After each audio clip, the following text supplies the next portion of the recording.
Econocom, on en a déjà parlé également sur cette chaîne, donc on va aller assez rapidement au niveau de la mise à jour ici de l'évaluation de la compagnie.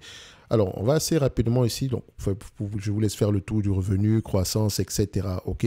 Moi, ce qui va m'intéresser à peu près, c'est la dette nette en date d'aujourd'hui 2.7. Vérifier l'évolution ici de la dette nette du point de vue volume. Est-ce qu'elle a augmenté ou diminué? On a à peu près une dette nette de 377 millions. Vu que c'est une compagnie européenne, je pense qu'il faudrait également aller voir qu'est-ce qui est inclus dans cette dette au niveau de cette dette nette-là. Est-ce qu'on prend en considération les loyers ou pas? D'accord. Donc, on doit encore l'ajuster ici.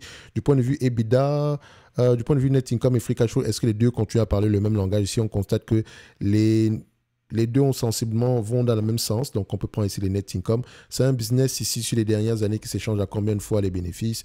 Il me semble que vu sa taille, on sera peut-être aux alentours de 15-17 fois les bénéfices. Ça reste une entreprise en pleine croissance.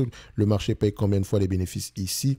Le marché paye à peu près 15 fois les bénéfices en moyenne. Sur les dernières années, sur toute la période, donc sur les 20 dernières années, oui. Mais sur les 5 dernières années, ici, on est à 10 fois les bénéfices. Pourquoi est-ce que le marché paye 10 fois les bénéfices? Est-ce que c'est un business qui est en pleine décroissance? Si l'entreprise est sous-dépassée, 10 fois les bénéfices, c'est très bas, surtout pour une entreprise qui rapporte de l'argent. Donc, il faut vérifier ici, qu'est-ce que l'entreprise fait en supplément avec ce cash-là? Est-ce qu'elle rachète massivement les actions? C'est le cas ici. Moi, j'aime ça. OK? Si elle rachète massivement les actions ici, c'est également une bonne chose. Elle distribue également un dividende, donc c'est un mix des deux.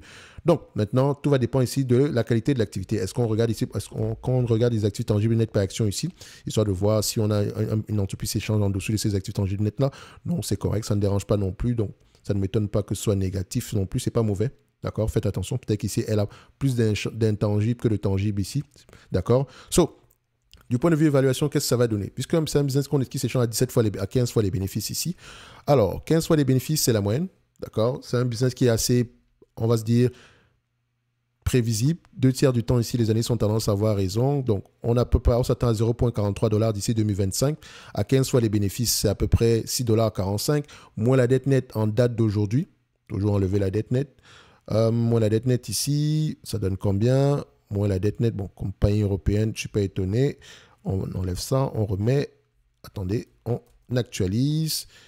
Moins la dette nette, qu'est-ce que ça donne?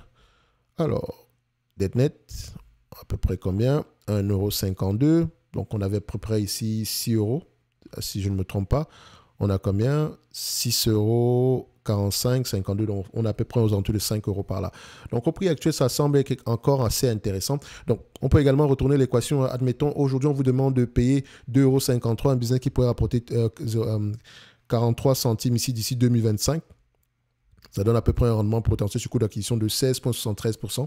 Extraordinairement élevé. Donc, le dividende ici, il est safe. Évidemment, on paye le dividende ici avec les free cash flow. D'accord? Quand on vérifie par rapport au free cash flow ici, on sera à peu près à ce... Les free cash flow, c'est normal que ce soit aussi fluctuant. D'accord? Donc, parfois, on gagne on a plus de free cash flow que de net income ici. Mais si on joint les deux, donc en cumulé, vous allez voir que c'est à peu près la même chose. Donc, pour moi, Econocom reste assez intéressante au prix actuel. Maintenant, il faudrait aller voir si le business vous intéresse, qu'est-ce qui se passe à l'intérieur, pourquoi est-ce que le marché paye 10 fois les bénéfices. Donc, voilà, il y a un ensemble de questions à poser derrière. OK? Ceci n'est que mon point de vue, non un conseil d'investissement. Comme d'habitude, je me réserve le droit de me tromper. Merci.